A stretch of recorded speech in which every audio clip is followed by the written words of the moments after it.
तो इस लेक्चर में आज हम बात करने वाले हैं स्ट्रेन एनर्जी की। स्ट्रेन एनर्जी क्या होती है, इसको कैसे डिफाइन किया जाता है, इसको कैसे कैलकुलेट किया जाता है। ठीक है, तो देखिए, आपके पास मान लीजिए ये एक सॉलिड है। ये मान लीजिए आपके पास एक सॉलिड है। ठीक है, ये आपके पास एक सॉलिड है। अब मैंने क्या किया है, इसके एक एंड को मैंने फिक्स कर दिया। ठीक है, एक एंड को मैंने फिक्स कर दिया है। ये रेड कलर से मैं फिक्स सपोर्ट को बता रहा हूँ। ठीक है, और दूसरे एंड पर क्या किया है, मैंने फोर्स अप्लाई किया है पी। पी फोर्स मैंने अप्लाई किया। ठीक है, अब इस पी फोर्स के कारण क्या होगा, या तो ये इलोंगेट करने वाला है अगर टेंसाइल फोर्स है तो, या फिर कंप्रेस करने वाला है अगर कंप्रेसिव फोर्स है तो। अभी हम मान लेते हैं ये इलोंगेट कर रहा है। ठीक है, ये कुछ इलोंगेट करेगा। अच्छा, अब हम ये भी जानते हैं कि हर एक सॉलिड एटम्स या मॉलिक्यूल से मिलकर बना हुआ है। ठीक है, एटम्स या मॉलिक्यूल से मिलकर बना हुआ है।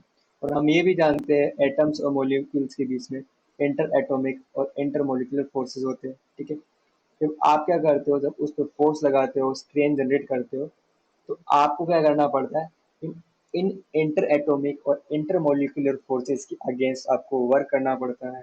ठीक है, तो ये जो वर्क होता है वो मटेरियल के अंदर क्या होता है, या सॉलिड के अंदर एक एनर्जी के फॉर्म में स्टोर हो जाता है।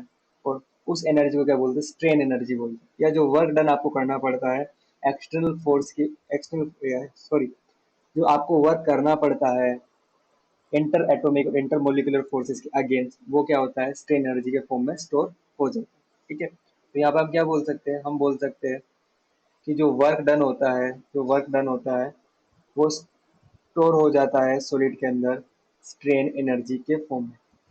स्ट्रेन एनर्जी के फॉर्म में क्या हो जाता है, स्टोर हो जाता है। अच्छा, आपको क्या करना पड़ता है, जो इंटर एटॉमिक और इंटर मोलिकुलर फोर्सेस है उसकी अगेंस्ट वर्क करके ही आप क्या कर सकते हो, आपके मटेरियल को स्ट्रेन कर सकते हो। ठीक है, स्ट्रेन कर सकते हो। ठीक है, और जो वर्क डन होगा वो मटेरियल के अंदर स्ट्रेन एनर्जी के फॉर्म में स्टोर हो जाएगा। अब बात आती है स्ट्रेन एनर्जी को कैसे डिफाइन किया गया है। तो सिंपली इसको कैसे डिफाइन किया गया है, सिंपली ये energy energy absorption energy absorption capacity of a material, energy absorption capacity of material, energy absorption capacity of a material when when a body when a body is strained strained strained is called is called is called strain energy, is called strain energy. Okay, called strain energy. ठीक है, तो strain energy क्या है, energy absorption capacity है जब आप material को strain कर रहे हो। ठीक है, अच्छा, इसका वैल्यू जितना भी वर्क करोगे वो स्ट्रेन एनर्जी के फॉर्म में स्टोर होने वाला है। अच्छा, उसके बाद देखिए, जो वर्क डन तो हमेशा क्या होगा, जितना वर्क करोगे वो स्ट्रेन एनर्जी के फॉर्म में स्टोर हो जाएगा। लेकिन अगर आप बात करो कि स्ट्रेन एनर्जी को अगर आप वर्क में कन्वर्ट करने की बात करो, तो स्ट्रेन एनर्जी कभी भी वर्क में कंप्लीटली कन्वर्ट नहीं होगी। ये बात हमेशा आप ध्यान रखिएगा। ठीक है, ये बात हमेशा हमेशा ध्यान रखें। अच्छा, मैं इसको लिख भी देता हूँ, यहाँ पर लिख भी देता हूँ। Strain energy is always equal to the work done. Strain energy, strain energy, star mark लगाकर, strain energy, strain energy, strain energy is always always strain energy is always equal to the work done. Work done, जितना work करोगे वो strain energy के form में store हो जाएगा। But but but work done, work done, work done is always always not equal to the strain energy. Okay, तो जितना work करोगे स्ट्रेन एनर्जी के फॉर्म में स्टोर हो जाएगा। लेकिन अगर आप स्ट्रेन एनर्जी को वर्क में कन्वर्ट करना चाहो तो एक कंप्लीट कन्वर्जन पॉसिबल नहीं है। ठीक है, अच्छा, अब आ जाती है इसको कैलकुलेट कैसे करोगे। आप इसको कैलकुलेट कैसे करोगे, ठीक है।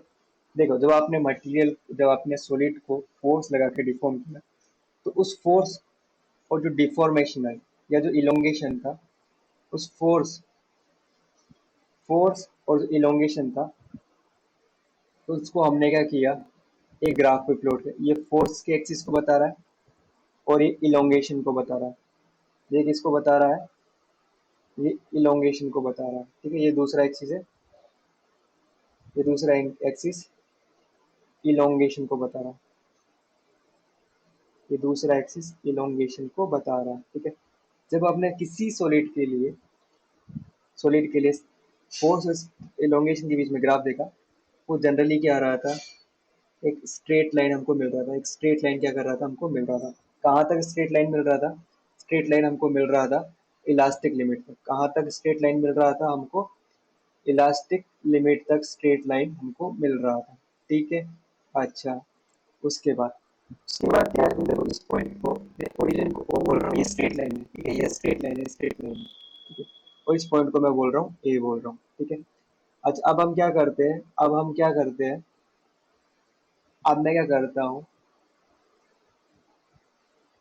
करता हूँ, कि जो ए से क्या करता हूँ, एक परपेंडिकुलर ड्रॉप करता हूँ। ठीक है, तो देखो परपेंडिकुलर ड्रॉप किया तो ये कहीं ई पे कट करेगा, ई पे कट करेगा। और मैं बोलता हूँ ये जो ट्राइंगुलर जो बन रहा है, राइट एंगल ट्राइंगल बन रहा है, इसका एरिया हम क्या कर लेते हैं, फाइंड आउट कर लेते हैं। इसका एरिया क्या कर लेते हैं, हम फाइंड आउट कर लेते हैं। ठीक है, इसका एरिया क्या कर लेते हैं, फाइंड आउट कर लेते हैं। ठीक है, तो ट्राइंगल का जो एरिया रहेगा, देखो जो एरिया रहेगा ट्राइंगल का, जो एरिया रहेगा, देखो ट्राइंगल का एरिया हम सभी जानते हैं क्या होता है। ट्राइंगल का एरिया क्या रहता है, देखो ट्राइंगल का एरिया क्या रहता है, ट्राइंगल का एरिया सिंपली रहता है, देखो एरिया एरिया जो रहेगा ट्राइंगल का, एरिया ऑफ ट्राइंगल वो रहता है half into base into height. ठीक, half into base into height. अच्छा, ये जो इलोंगेशन हुआ है इसको मैं बोल रहा हूँ, ई तक जो इलोंगेशन है उसको मैं डेल्टा एल बोल रहा हूँ। और इस पॉइंट ए तक जो फोर्स है उसको मैं बोल रहा हूँ पी बोल रहा हूँ। ठीक है, अच्छा, तो देखो ये हो गया half into base delta L है। ठीक है, हाइट कितना हो गया, पी हो गया। ठीक है, तो हमारे पास कुछ इस तरह का एरिया आ गया ना, एरिया ही आ गया। ठीक है, अच्छा, और आप ये भी जानते होंगे जो फोर्स और जो इलोंगेशन होता है, या इसको हम डिस्प्लेसमेंट बोले, एक्चुअली में देखो ये डिस्प्लेसमेंट ही तो है। एक्चुअली में देखो ये क्या है, डिस्प्लेसमेंट ही है। तो फोर्स और डिस्प्लेसमेंट का जो ग्राफ होता है वो आपको वर्क देता है। तो ये एरिया एक्चुअली में क्या दे रहा है, वर्क डन दे रहा है। तो मैं इस एरिया की जगह लिख दूंगा work done work done work done is equal to half P times delta L. ठीक है, अच्छा, ये डेल्टा एल रहने वाला है। ठीक है, अच्छा, ये तो वर्क डन का वैल्यू है। और अभी हमने देखा जो वर्क डन होता है वो स्ट्रेन एनर्जी इक्वल होता है। तो देखो स्ट्रेन एनर्जी, तो मैं लिख सकता हूँ स्ट्रेन एनर्जी स्ट्रेन एनर्जी। अभी देखो पिछले स्लाइड में देखा हमने कि वर्क डन स्ट्रेन एनर्जी के इक्वल है। तो मैं स्ट्रेन एनर्जी को अगर मैं यू से, कैपिटल यू से रिप्रेजेंट करूँ, तो उसका वैल्यू रहेगा half P times delta L. अच्छा, तो ये हो गया हमारे पास। आप स्ट्रेन एनर्जी को कर सकते हो कैपिटल यू से रिप्रेजेंट करके, उसका वैल्यू कुछ इस तरह से कैलकुलेट कर सकते हो, हाफ पी टाइम्स डेल्टा। ठीक है, ये जो ग्राफ होता है देखो, फोर्स जो ग्राफ होता है किसका ग्राफ, फोर्स और डिस्प्लेसमेंट का ग्राफ देखो आपको वर्क देता है। यही कंसेप्ट हमने यहाँ पर यूज किया है। ठीक है, याद रखना, हमेशा हमेशा याद रखिएगा, जो आपके पास ग्राफ होता है फोर्स फोर्स और जो डिस्प्लेसमेंट का ग्राफ होता है, डिस्प्लेसमेंट का ग्राफ रहता है, डिस्प्लेसमेंट का जो ग्राफ रहता है वो हमेशा आपको क्या देता है, वो हमेशा आपको वर्क डन देता है, वो हमेशा आपको क्या देता है, वर्क डन देता है। ठीक है, वर्क डन आपको देता है। तो यही कॉन्सेप्ट यूज करके हमने यहाँ पर ये कॉन्सेप्ट यूज किया, इससे वर्क डन का वैल्यू कैलकुलेट किया, और वर्क डन हमने देखा स्ट्रेन एनर्जी के इक्वल था, तो उससे स्ट्रेन एनर्जी का value U is equal to half P times delta आ गया। ठीक है, अच्छा, ये हो गया स्ट्रेन एनर्जी का एक फॉर्मूला। ठीक है, अच्छा, अब देखो स्ट्रेन एनर्जी को अगर हमें स्ट्रेन की टर्म में फाइंड आउट करना हो, स्ट्रेन एनर्जी को अगर आपको स्ट्रेन और स्ट्रेसेस के टर्म्स में फाइंड आउट करना हो तो कैसे करेंगे। ठीक है, अच्छा, अभी आपने देखा तो स्ट्रेन एनर्जी यू को आपने रिप्रेजेंट किया half P multiplied by delta L से। ठीक है, अब आप क्या कीजिए, अब आप क्या कीजिए, मैंने क्या किया, यहाँ पर ए से डिवाइड किया और ए से मल्टीप्लाई किया, यहाँ पर एल से डिवाइड किया, एल से मल्टीप्लाई किया। ठीक है, अच्छा, उसके बाद अगर आप देखोगे, उसके बाद देखोगे आप पी बाई ए को हम क्या बोलते हैं, सिग्मा बोलते हैं। पी बाई ए को क्या बोलते हैं, हम सिग्मा बोलते हैं। तो उसको मैं ऐसा लिख सकता हूँ, capital U is equal to half P by A को अगर हम सिग्मा बोलेंगे, क्योंकि पी बाई ए क्या रहता है, स्ट्रेस रहता है, स्ट्रेस को सिग्मा से रिप्रेजेंट करते हो। डेल्टा एल बाई एल क्या रहता है, आपके पास स्ट्रेन रहता है, एप्सिलॉन से रिप्रेजेंट करते हो। और ए टाइम्स एल क्या रहता है, आपके पास वॉल्यूम रहता है। ए टाइम्स एल क्या रहता है, आपको वॉल्यूम रहता है, वॉल्यूम को मैं वी से रिप्रेजेंट करता हूँ। तो ये हो गया आपके पास स्ट्रेन एनर्जी का दूसरा फॉर्मूला, स्ट्रेन एनर्जी का दूसरा फॉर्मूला आपके पास ये आ गया। ठीक है, अच्छा, उसके बाद ये स्ट्रेन एनर्जी का दूसरा फॉर्मूला, ये स्ट्रेन एनर्जी का दूसरा फॉर्मूला। ठीक है, ये स्ट्रेन एनर्जी का पहला फॉर्मूला है, वो स्ट्रेन एनर्जी का दूसरा फॉर्मूला है। ठीक है, अच्छा, उसके बाद देखिए, उसके बाद क्या करते हैं हम, अब मैं क्या करता हूँ, ये यू है, ये जो वी है, सॉरी, ये जो वी है, इसको मैं क्या करता हूँ, इस साइड में ट्रांसफर करता हूँ। ठीक है, अच्छा, उससे क्या होगा, यू अपॉन, आपके पास क्या होगा, आपके पास कैपिटल यू अपॉन वॉल्यूम होगा, इज इक्वल टू होगा हाफ सिग्मा टाइम्स एप्सिलॉन रहेगा। अच्छा, u बाई वी को हम क्या बोल रहे हैं, स्मॉल यू बोल रहे हैं, that is equal to half sigma into epsilon रहेगा। ठीक है, अच्छा, स्मॉल यू क्या रहता है, स्मॉल यू देखो, जो स्मॉल यू है, जो स्मॉल यू है यहाँ पर, स्मॉल यू का वैल्यू क्या है, वो है कैपिटल यू बाय, सॉरी, वो रहेगा capital U divide by V, और इसी को क्या बोलते हैं हम, स्ट्रेन एनर्जी पर यूनिट बोलते हैं, strain energy per unit volume, strain energy, strain energy per unit volume, per unit, per unit, per unit volume हम बोलते हैं। ठीक है, पर यूनिट वॉल्यूम हम बोलते हैं। ठीक है, strain energy, strain energy per unit volume हम क्या करते हैं, उसको बोलते हैं। ठीक है, अच्छा, फिर देखो, और हमने ये भी देखा था पिछले लेक्चर में, पिछले लेक्चर में हमने देखा था, पिछले लेक्चर में हमने क्या देखा था, कि जब आप जब आप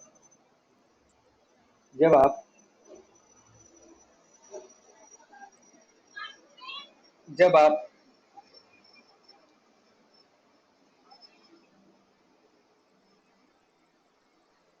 देखो, जब आप क्या करते हो,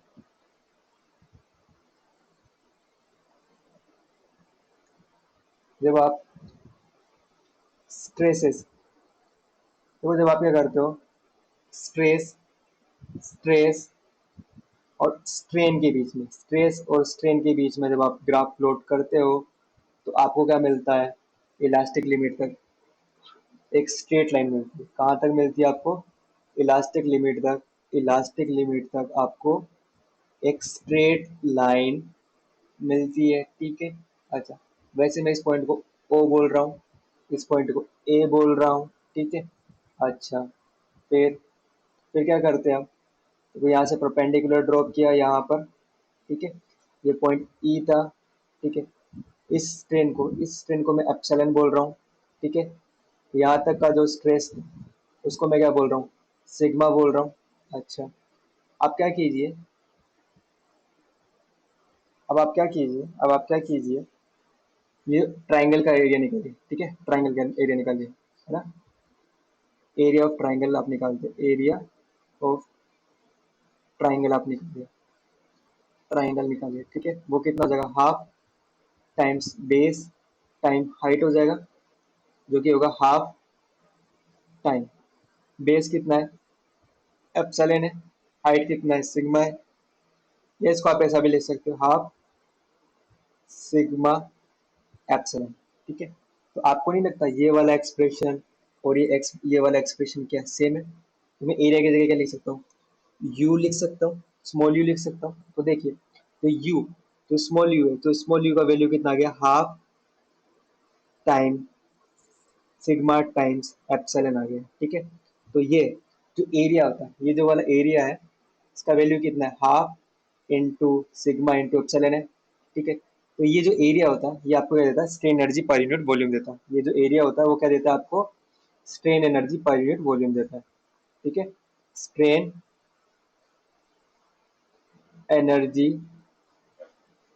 strain energy per unit volume आपको देता है, ठीक है, पर यूनिट वॉल्यूम आपको देता है।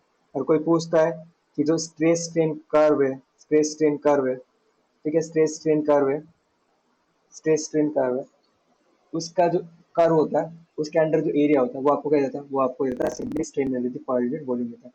फोर्स और डिस्प्लेसमेंट का जो ग्राफ होता है, उसका जो अंडर एरिया होता है वो आपको देता है वर्क डन देता है, ठीक है। तो I hope this concept is clear to you. Okay, thanks. अच्छा, यहाँ पे जो इसका यूनिट रहेगा,